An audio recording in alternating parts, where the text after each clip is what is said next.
तो बच्चों आज हम लोग थोड़ा सा कुछ नया चीज़ सीखेंगे। कल जो हमने कॉस्ट पढ़ा था उसको थोड़ा सा और डिटेल में देख लेते हैं।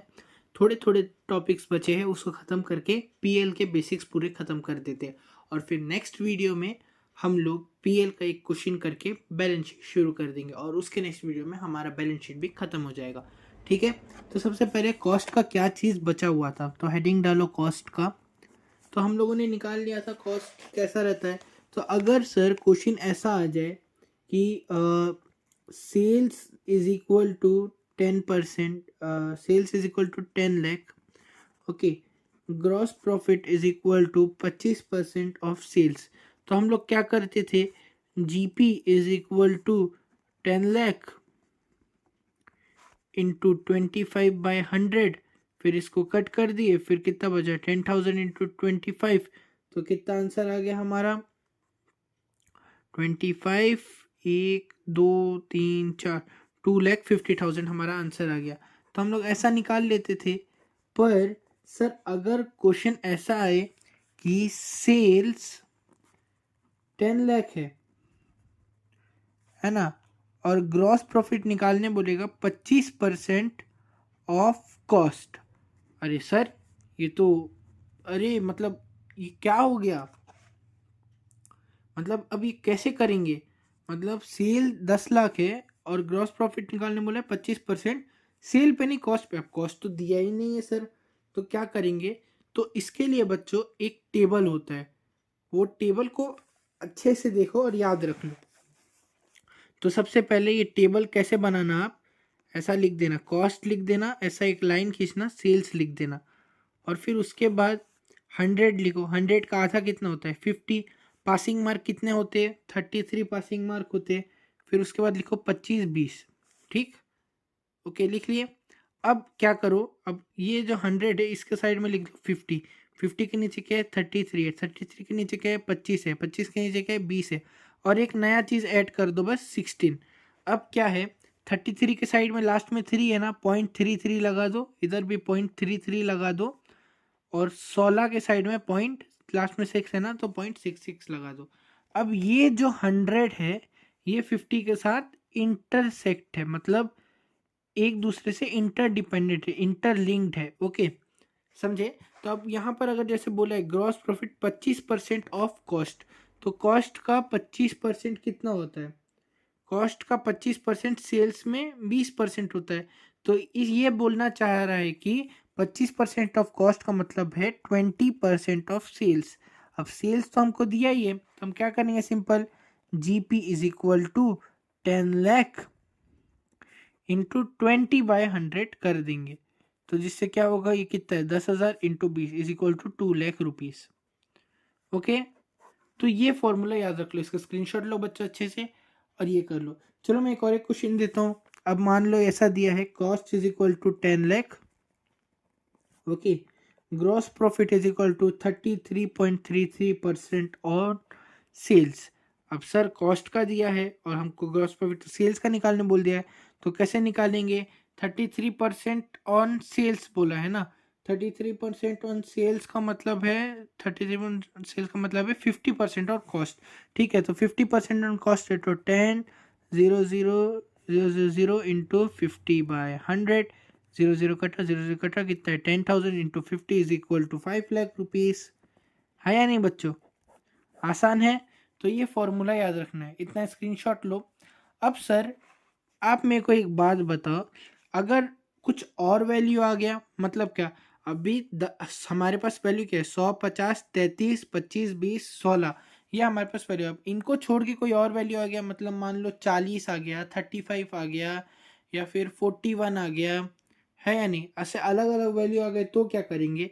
तो उसमें क्या करेंगे बच्चों, हम लोग क्या करेंगे, जो वैल्यू आ रहा है, मतलब मान लो एक क्वेश्चन है, क्वेश्चन है cost is equal to 10 lakh, और क्या बोलते हैं gross profit is equal to 40% on sales question है, ठीक।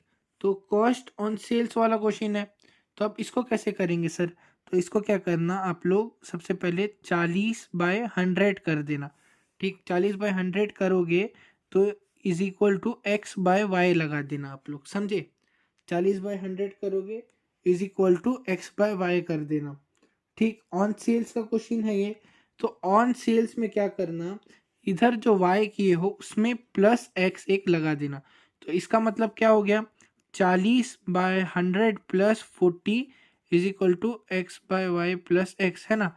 तो मतलब 40/140 है अपना, है ना। तो 40/140 को इस 10 लाख से मल्टीप्लाई कर देना। 10 1 2 3, तो 0 0 इधर कटा, 4 2 2 जा 4, 2 7 जा 14। ओके, फिर उसके बाद मल्टीप्लाई करो बच्चों। आई थिंक 7, फिर 10 लाख को काटेंगे, जितना आएगा उसको इंटू 2 कर देना, तो आपका आंसर आ जाएगा। ठीक है, मैं उतना सॉल्व करूंगा नहीं, मेरे पास कैलकुलेटर नहीं है अभी, आपके पास रहे तो कर देना। तो इस हिसाब से करना आप। और अगर यही चीज़ ऐसा रहता कि यहाँ सेल दिया रहता और यहाँ ऑन कॉस्ट दिया रहता, तो क्या करते आप लोग? यहाँ सेल दिया रहता और यहाँ ऑन कॉस्ट दिया रहता, तो क्या करते आप लोग? यहाँ पर -x लगा देते। ठीक, तो यही था, इसका स्क्रीनशॉट ले लो। अब हम लोग बढ़ते हैं प्रॉफिट एंड लॉस की तरफ। तो सब लोग हेडिंग डाल दिए प्रॉफिट एंड लॉस अकाउंट। अब sir profit and loss account क्या है? सबसे पहले प्रॉफिट एंड लॉस अकाउंट एक एक्सटेंशन है। किसका एक्सटेंशन है? ट्रेडिंग अकाउंट का है। मतलब ट्रेडिंग अकाउंट का बड़ा भाई बोल सकते हो आप इसको। ट्रेडिंग अकाउंट से थोड़ा ज़्यादा रहता है इसमें। ठीक, दूसरा क्या है, इसमें हम लोग सारे इनडायरेक्ट एक्सपेंसेस रिकॉर्ड करते हैं। It records all indirect expenses. Indirect expenses, indirect expenses वो एक्सपेंसेस होते हैं जो कि सामान बनने के बाद के खर्चे, एक प्रोडक्ट बनने के बाद के जो खर्चे आते हैं। जैसे कि क्या क्या हो सकता है, तो चलो मेरे साथ लिखो आप लोग। आउटवर्ड्स, जितने भी आउटवर्ड खर्चे जितने भी है वो हो गए। ऑफिस का जो भी खर्चा हो गया वो हो गया। फिर उसको सेल करने में जो भी खर्चा लगेगा वो हो जाएगा इनडायरेक्ट एक्सपेंस। फिर एडमिनिस्ट्रेशन का खर्चा, है ना। और फिर अदर एक्सपेंसेस, तो ये सारे इनडायरेक्ट एक्सपेंसेस होते हैं। और तीसरा क्या है, इसका रिजल्ट आता है। जैसे ट्रेडिंग अकाउंट निकालते थे तो उसका रिजल्ट क्या आता था? ग्रॉस प्रॉफिट या फिर ग्रॉस लॉस आता था ना। तो इट रिजल्ट्स, तो profit and loss results in net profit और net loss. Okay, net profit और नेट लॉस। ओके, ठीक है, स्क्रीनशॉट ले लो।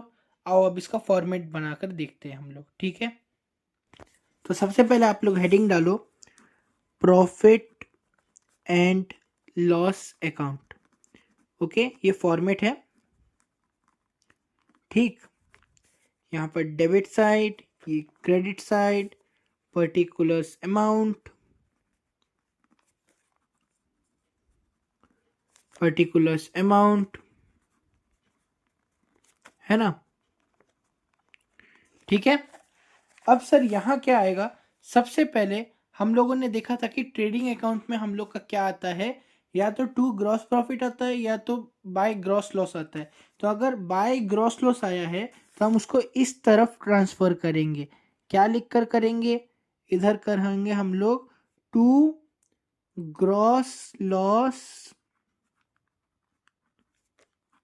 Brought down. ओके, और अगर यहाँ पर हमारे पास ग्रॉस प्रॉफिट निकला रहता, टू ग्रॉस प्रॉफिट, तो हम लोग यहाँ लिखते bye gross profit brought down. Okay, ठीक है, इतना समझ आया आप लोगों को?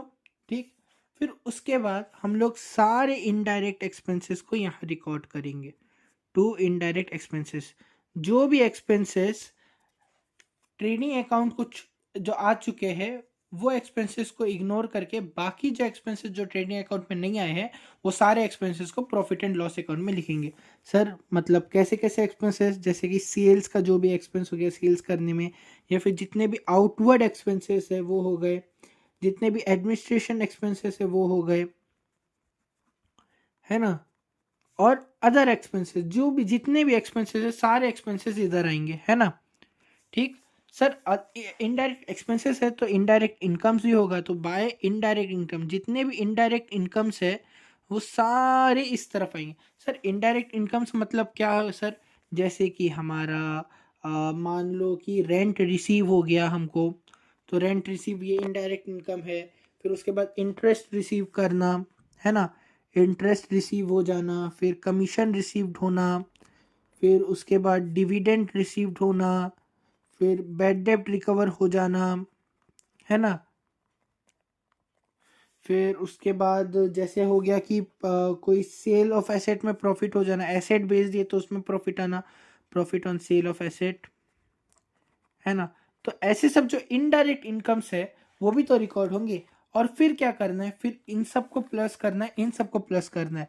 तो जौन सी साइड ज्यादा आई, है ना, जौन सी साइड ज्यादा आई है या नहीं, सपोज ये वाली साइड ज्यादा आई तो इस तरफ हम लिखेंगे टू नेट प्रॉफिट,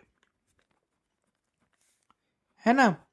क्या लिखेंगे? To net profit. और सपोज करो अगर इस वाली साइड ज्यादा, इस वाली साइड ज्यादा है, इस वाली साइड कम आई, तो इधर अगर कम आएगा तो हम लिखेंगे बाय नेट लॉस।